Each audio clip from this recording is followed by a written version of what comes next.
So this is our first Sabbath here. My wife Esti, that's her name Esti, and my name is Miroslav. Miroslav, like a two parts. Mir means peace, and Slav means celebrating peace. So Miroslav, can you say it? Miroslav, Miroslav, Miroslav. Last name is Pujic. So next time when I come, we can practice the surname. But right now, Miroslav and Esti. We have two children. Our son is Dejan. He's married, and with Alexandra, they live in Spain just for fun. They are not Spanish, but they decided, these days everything's possible. Our son works for the UK company from home, and he can live in any place just to be online. He's a computer guy, and he supports all these big insurance companies, maybe like a Norwich or something like this. And she, the daughter-in-law, is in the business, consulting BP how to survive. And then we have a daughter, Melita, and she is married to a Canadian guy, Brandon, and he comes from Toronto. But both of them live here in England, in the same place as we are. We live in a Welling Garden City, which is next to the more famous place, which is St. Albans. And both of them, Brandon and Melita, are into the marketing and communication. Are you familiar with the Burton's biscuits? You're not English. Yeah, I see. Richard, Burton's biscuits. So she is in charge of many products producing. She's, and Cadbury as well, and all of this. So she is a senior project manager. And Brandon is in the marketing. He has his private branding marketing company. And so in the area of marketing and communication, and the area of computers and business, these are our kids. And right now we are just on our own, thinking, what should we do? Shall we have more children, or just wait for the grandchildren? Because they are not having children, and these days, these new generations, they are just easy on this and waiting for I don't know what, but they like to travel and see the places. As Richard read to you, I work in the church in many places.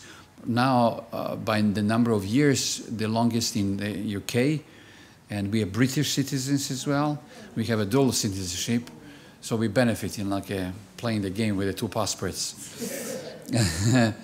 And we enjoy being in England for 20 years, but as a student, we were 3 years at Newbold, which is 23 years, 2 years we spent in the States, which is 25 years away from home, but we go back home in Serbia very often, just keeping connections and family, and we enjoy Europe. I would say very much Europe for us is culturally suitable.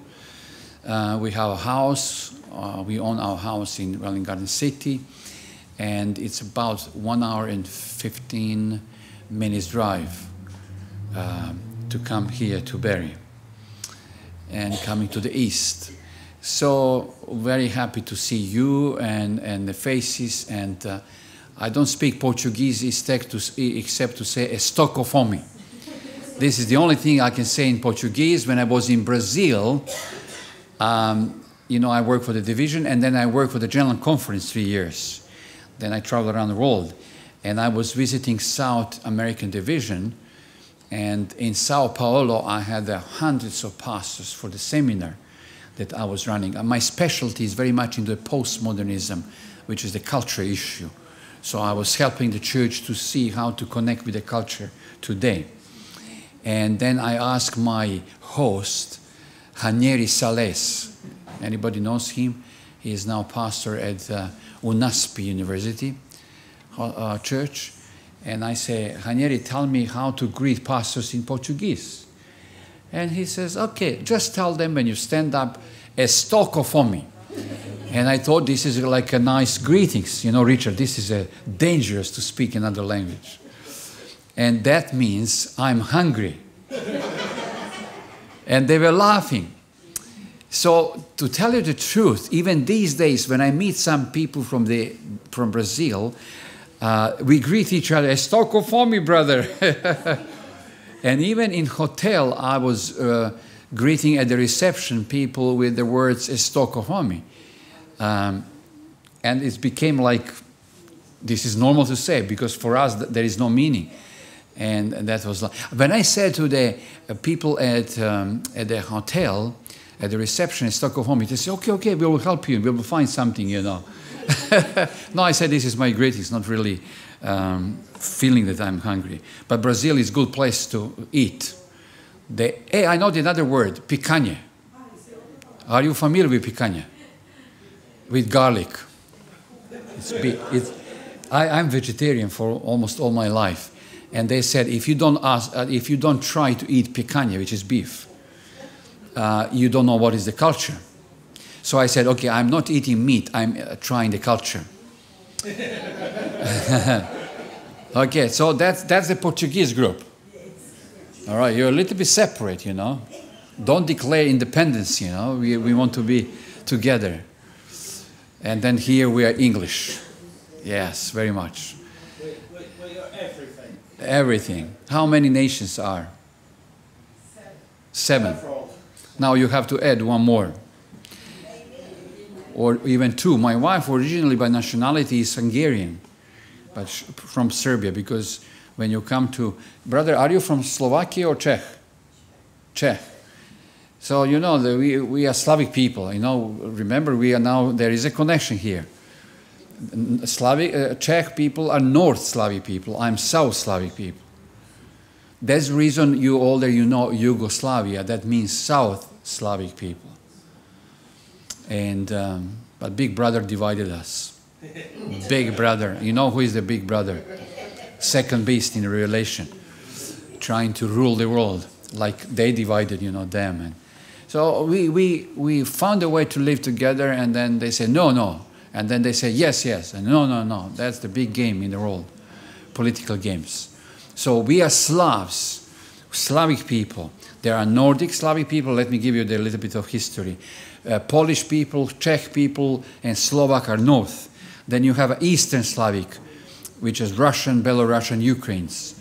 And then South Slavic, Serbs and Croats, Slovenians, and Bulgarian. And then these are the south. So we lived until the 5th century. We lived in the Ukraine part, all of us. And then we moved out different places, like the movements in Europe, you know. This is one of the big groups. You have a Scandinavian groups, you have a Germanic group, Latino group, Portuguese, Brazilians. You are from a Latino group, Portugal, Spain, Romania, Italy, and France. And then you have a big Slavic group. And then you have Anglo-Saxon group. And there are so many groups in Europe, about 40 countries. And I like Europe, culturally, very rich. You move a little bit to you in another country. But we live in the States. States is American culture, and that is not culture, really. Unless you say McDonald's, that's the culture. But I like Asia very much. Asia is so big and so rich in culture and history. And of course, Africa. So the whole world is beautiful. We travel together, both of us, but me, I think I'm 96, 97 countries. I need a few more to reach 100 countries. And it's beautiful to see all of this. And as you know, in all of these places, we have Adventist church. Wow, that's very nice. And my mother's side is one of the first Adventists in Serbia. My great-great-uncle, they went to the States for the General Conference, seeing Ellen G. White live. So I'm very safe, you know, I'm in the good line. And in my family, we have a 7th generation Adventist. I'm 4th because my mother is the last child and I'm late child, but 7th generation being in the Adventist church. I've been in the ministry for a long time. If I say the figure, you will be shocked. You better, you don't know. You think I'm young, so that's good. I'm 45. And you keep that figure, that's okay. And I've been in the different countries in the ministry, back home in Serbia, as a local pastor in different places, including the main church in Belgrade, almost 1,000 members. Then I worked as a dean of theology back home at the seminary, about 70 students at that time.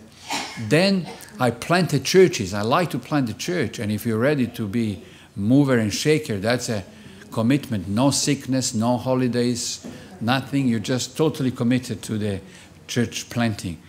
And then I planted 2 churches there and 1 in Denmark. Not living there, but I live in England, working at the division, and I was attending every month the group, and we planted 1 church there.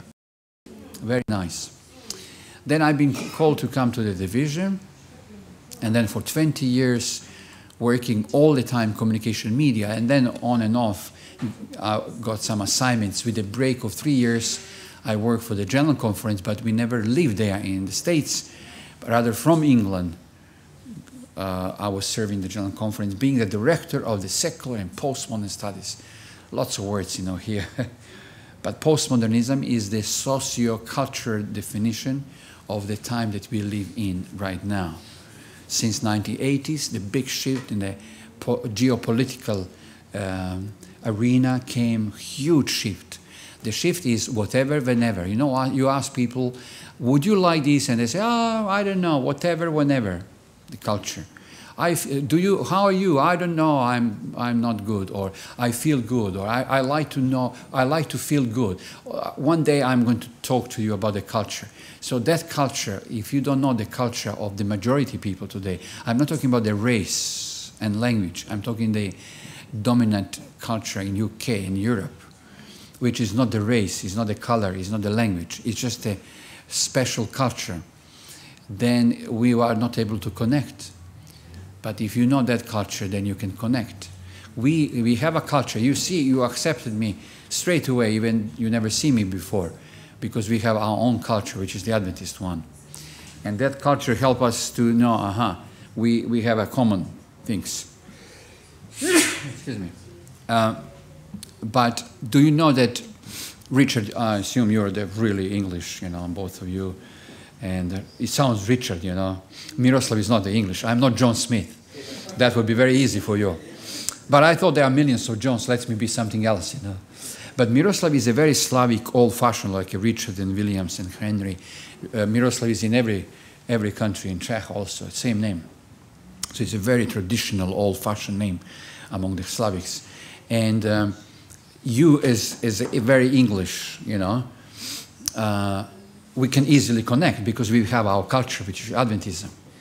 But you connecting with the very English people, I'm guessing you departed, being for a long time Adventists. And that's our major problem as a church. We departed and we don't have our connections because we are happy as a group. You see, we have everything. We'll have a lunch today and we have a good time and we have the same beliefs and common things, and that's easy to carry on in our life. As soon as you have to mingle with them, it's not easy. Because obviously you are mingling with something that you're not happy or not familiar, but at the same time you have to be the light and the salt. So how to deal with this? So in the future we will talk about. Usually I like to talk in the afternoon when I come about these issues. So in the morning is a worship, and I like worship, and worship for me is it's a big thing. It's a center point of our life. So right now, this is not worship. I'm giving you information. So worship is something that I like, and I'm going to suggest a few things to you, Richard, so you can share with the group. But when I come, my plan in the future, every second Sabbath, I'm here full day. Then we have a lunch together, and then afternoon, I'll share with you all my experience and knowledge and teachings and lecturing. So in the morning is worship, and Sabbath school is a study. So please come for the Sabbath school, and we have a good time to talk and dialogue. So it's a good to have a Sabbath. Yeah, are you happy for a Sabbath? Sabbath reminds us that God is our creator, that we didn't come from the tree or any explosion or something. I like that I'm part of the very intelligent planning. One morning when God woke up, he was not making Miroslav as a product of the accident. Oh, sorry, Miroslav was made. He was planning about me. See, that's a big thing. And that's God. It's not just somebody. It was not my father and mother, but God who was planning about me. So therefore we have a purpose. That's one of my sermons. And Richard saw that I have all the titles of the sermons for this year ready. Except I made a mistake. My sermon is going to be the square feelers rather than happiness. That's my next one.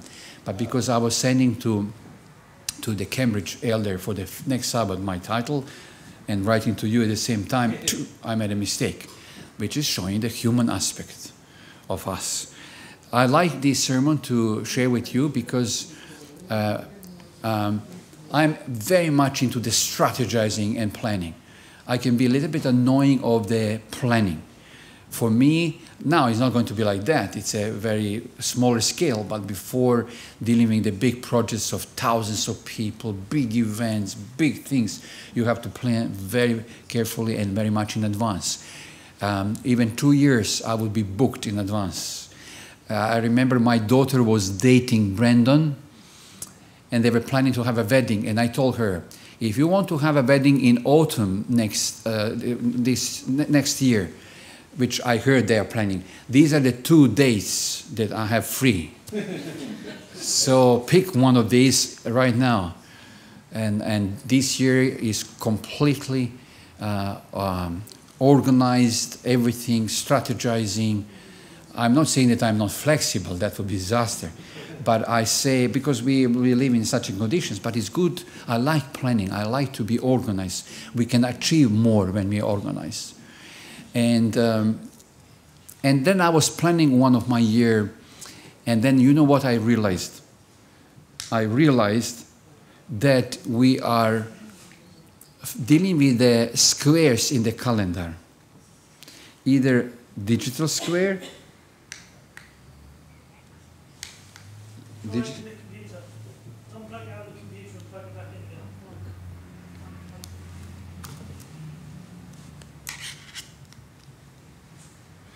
again. yeah, that's the Mac. Doesn't want to. Okay.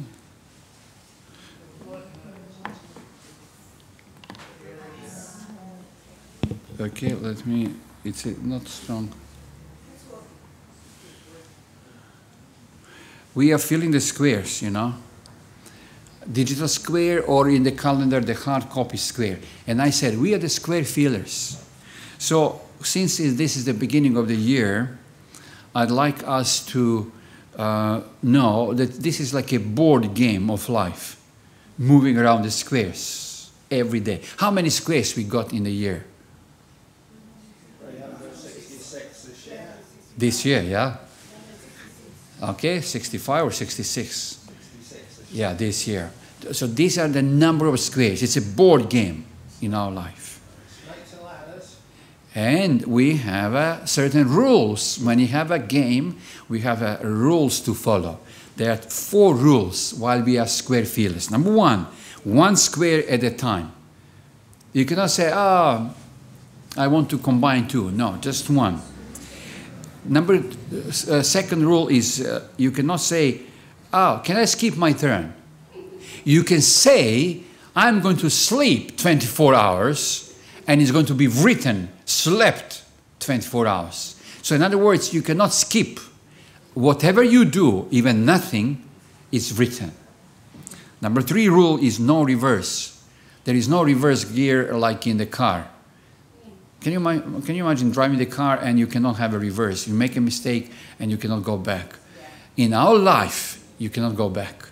That's the reason we have a Jesus Christ who can clean stuff, what we did, and it was not good. So there is no reverse. And number 4 rule is 1 chance at a time. And I have a 1 chance at a time, even right now. What I said just a few minutes ago, that's it, it's written. And it's gone. I don't have a control over that. And we are having 1 chance at a time while we are filling in the square given for the day. So these are the rules. What lessons we can learn from these rules? Lesson number 1 is from possibilities to history. So we have a possibility right now to do something, but then it's gone. How we are using these possibilities is a big question. Number 2 is never give up your spirit. Take action. So that's the reason it's so important to be proactive and do the best in any given time or any given day or any given square. I'm very much by nature opportunistic. When I see something, I'm not saying, let me see, no. Our kids, our son and daughter, went to Stanford School for the high school. And they were relating to two children, boy and girl, the same age, from Bahamas. Different culture, but somehow they got up together. So since these children were coming to our home from time to time, I told them, let me connect with your parents.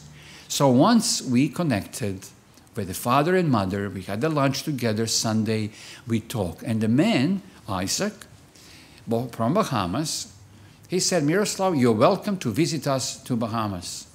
And I replied, pretending to be very English, thank you very much for invitation. We will see about that. Then I continued to eat and I said, no, I'm not English, I'm Serbian. That means you grab that. So I said, you know what? Since you invited us, let's talk about when. Straight away. And then he said, anytime, you just let us know.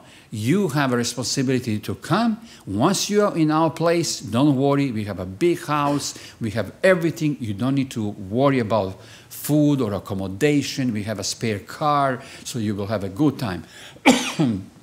They left that Sunday, and next day I already checked everything, and I sent an email saying we are coming for the coming Christmas time. And since the tickets are cheaper to come 2 weeks before the Christmas, we are coming on the 3rd of December. Are you okay with this? You see, that's the opportunity. You grab it. He said, because he explained it, don't worry. He said, we have 9 bedrooms. 5 children, 9 bedrooms. So plenty of space. You're not going to be our burden. We have a food. You just need to prepare for yourself because we work. And then we have a beach in front of the house. And then you enjoy yourself. So he said, come. And he said, no worries. So we spent almost 1 month in the Bahamas for the first time. And the guy is great. And they have a beach in the front of the house. And he works in the city, and then comes home. And we were just enjoying. Take opportunity. Don't be skeptical and worry too much. But if you know that something is for the God's cause and case, I'm not giving up on that at all. And this is my attitude. Number 3 is, what commitments shape your life? What is the commitment? Our commitment was to come this morning to Barrie, St. Edmunds, and we woke up on time. That was our commitment. We got ready, we had the breakfast, we jumped into the car, we were driving nice smoothly, it was so easy. We came here very early actually, we were waiting a little bit across the road, Tesco's parking place. And just easy, nice. That was our commitment. Our commitment is stay with you all day and talk to you. My idea is afternoon to have a dialogue with you, open one, and then talk individually so that we get to know each other. That's our commitment. If you have a commitment for something, that's you. So when we leave, you will go home and you will think about, we met Pastor and his wife, and then you will start thinking about us. Who are these people? So what is our commitment is shaping our life on a daily basis and giving the image to other people. So what kind of values you are committed to, that's what people see. Your neighbors, your community. And then number 4 is seek to get it right. We cannot be perfect, but seek to get it right every time. So these are the lessons. Once again about the rules, 1 square at a time, no skip my turn, no reverse, 1 chance at a time. So please remember, we are square fillers. You understand that? We are square fillers every day. And remember that every square, there is a door. Because when you go to bed to sleep, You're not crying and say, oh, I'm going to sleep and I'm going to be unconscious. I don't know what is going to happen. No, you know you go to sleep. You're just happy. Unless you're a child. They don't want to go to sleep. They cry. And we say, oh, what a bed. And it's good to invest money into the good bed. Are you familiar with that? Especially when you come to the age, which is the more bigger number, You like to have a good bed. And then you say, oh, this is my bed. Oh, so nice. You're happy to sleep. Why? Because you're not worried. You know that square has a door. And you will wake up. And through the door, you are going to the next square, number whatever is. Today is what? 16. Tomorrow is square number 17 of the month of January. So, doors. Are you familiar that there is just one square in your life and there is no door? You know that? And this is what is scary. And the door, there is no door of that square, and the square, we don't know when. I heard a story. The girl, 28, died. No door on that square. It's not normal to die early. No, it's not normal to die anytime. We like to live. But life is like that. We know there is a one square in all our life calendars. There is a one square without a door. And because we don't know when is that and which one, we live close to God, trusting Him that He knows the best for us. But the Bible is talking about the big door, actually the gate.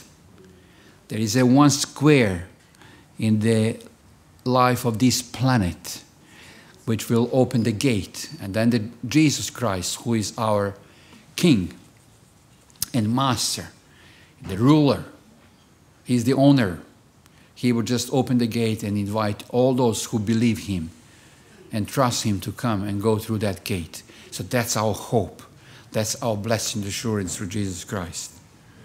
So Psalm 90 verse 1 and 2 says, teach us to number each of our days so that we may grow in wisdom. So we need to number the days. In other words, we need to take care about every square carefully. Some lessons to learn from this, what I said so far, is that we have to look after and take examples of other people. Learn from other people. Learn from other people is so important. If somebody passed the exam, it can help you to pass exam easier. If somebody made a failure and mistake, you don't need to repeat that. You've seen it. You've seen the consequences. So while we are the square fillers, try to learn from other people and not to make the same mistake. Never ever give up. You like this picture? It's almost like this is the end, But the frog says, no, I'm still fighting. And this should be our attitude. Never lose heart. Never ever give up in your life. I heard so many people when they got cancer are saying, no, I'm not giving up, I'm fighting. And it helped them. Maybe not to cure totally, but at least to postpone and have a life for another few years. And some people even 10 years and more. Number 3 is, as I said, what commitments are shaping your life? It's very important to have a values that we follow in our life. Try to get it right. Number 4.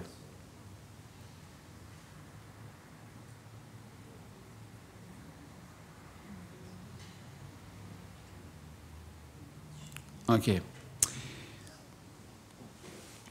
So Solomon says in Proverbs chapter 4 verse 5 that Solomon is talking about 3 lessons to learn while we are filling the squares. Get wisdom, develop good judgment, and don't forget my words and run away from my words. So there are 3 fantastic suggestions or tips to us. get wisdom.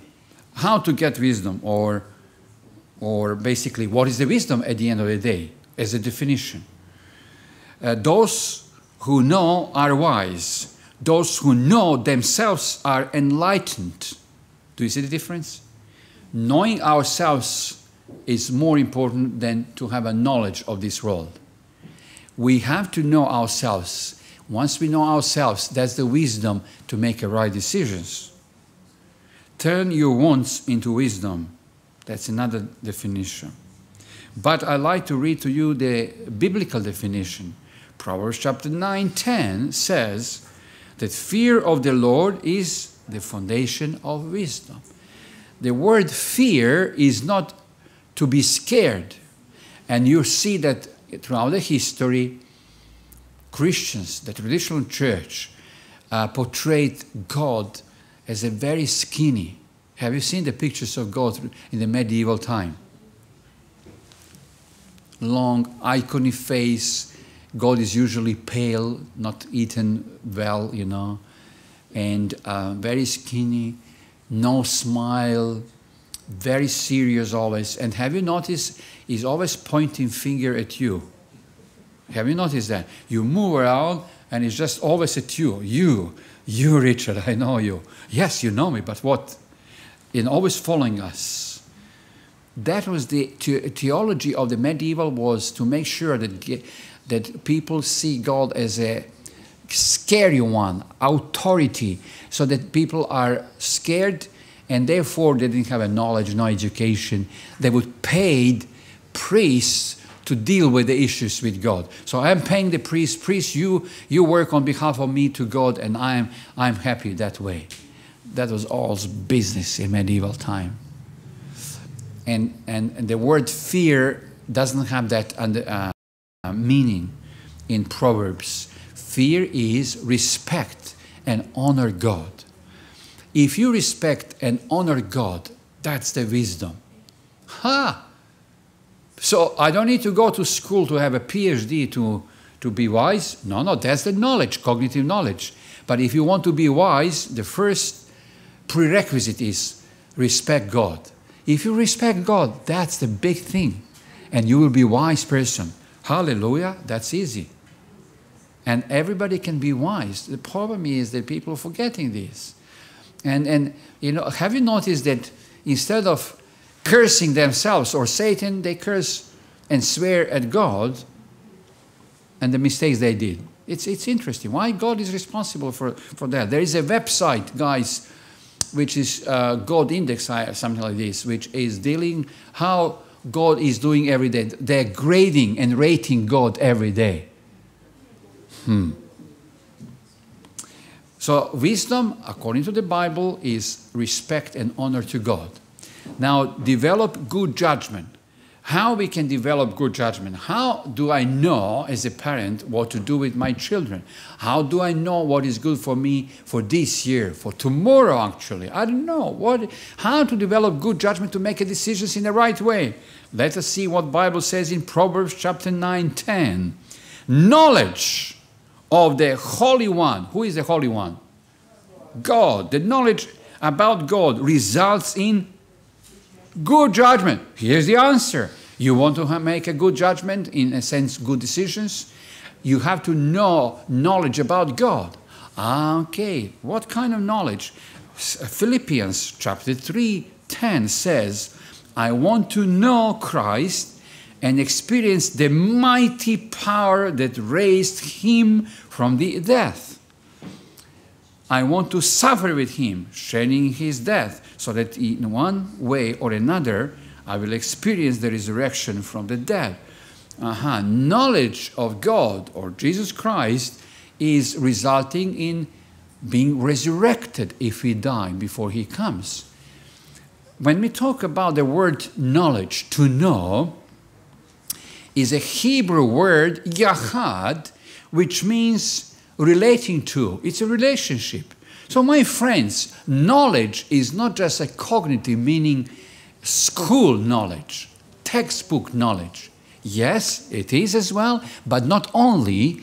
To know means a relationship. And this is what we studied in the Sabbath school. It's a relational issue when we talk about sin. You know, in Genesis chapter 4, verse 1 says that Adam knew Eve. And what's happened as a result of that kind of knowledge? Baby.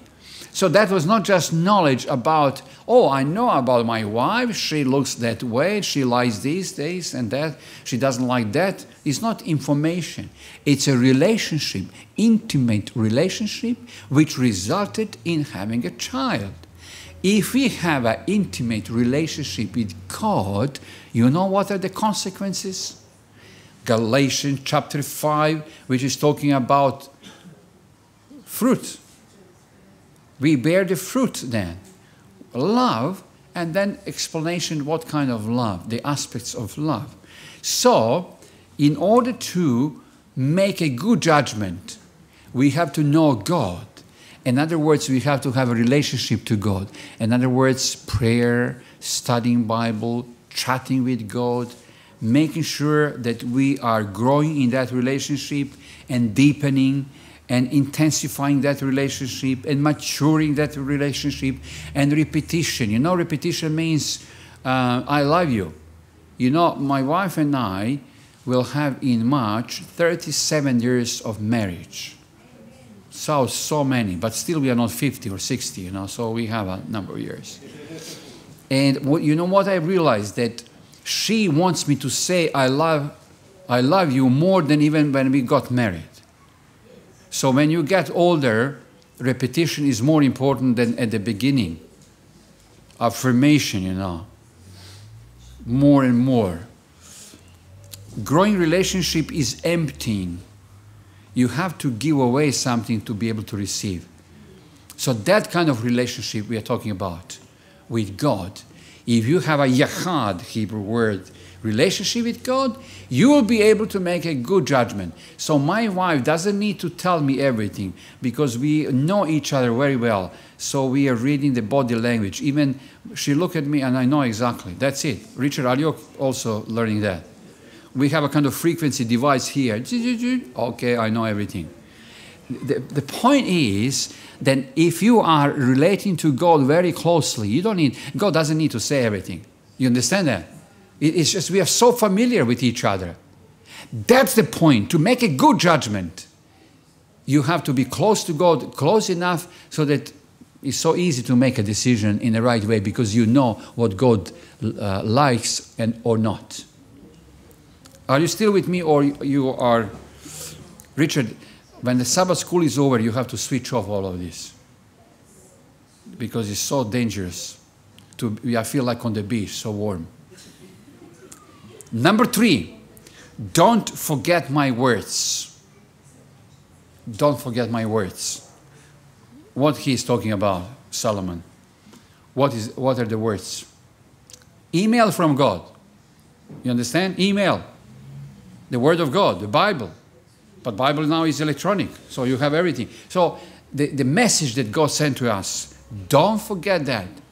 This is what God wants us to read every day, consult every day. It's a manual for our life. It's a manual, and we have to read. So my friends, the essential destination of Christianity isn't what, but who. We like to live in the box. We have our boxes, you know, my culture, my family, my Adventism, my beliefs, my personality. These are the boxes. And we don't want to go out from that box. I don't want. Why? It was good. We have done this for many years. But I'm happy, Richard, you said you're easy and flexible as a church. Sometimes the bishop goes on the top, sometimes here or behind or on the side. It shows the flexibility depending on how do you feel that is more effective. We have to come out from the boxes because for God is not important what, but rather who. And you see the difference. Who meaning person. God is interested in a person, not really in the rules and boxes and traditions and cultures. This is what we need. But he says, I don't care. Are you going to have a tie or not? This color or that color? What color of the hair? I picked this color because it goes very well with my suit, you see? I see the people changing the color of the hair, but can you imagine if I would come with the green color of the hair and the ring in the ear? Richard, what would you say about that, pastor? You would straight away phone the conference and say, are you sure that this person is fitting us? But you see, I wanted to appear to you as properly dressed as a pastor. This is our assumption, what is appropriately. God says, I'm leaving this stuff to you. I'm interested in who? Person. That's my interest. And you're interested in what? Make sure that you are in balance, not forgetting about who. Because sometimes, and very often, and churches can be more interested in what and how rather than who. So while we are square feelers, we have these square feelers. Remember that Jesus was also the square feeler. He was very much into this. And I want to encourage you to follow Jesus Christ. And to follow Jesus Christ, you have to read the Bible, read a story about him. Once you read the story about him, you will know how Jesus would do every day filling the square. So my friends, brothers and sisters, this is the beginning of the year. Still, we are square fillers. Make sure that you fill in with the richness and happiness and joy and doing the best things in order to help other people to know Jesus Christ, who is our Savior, and we believe that he is coming very soon.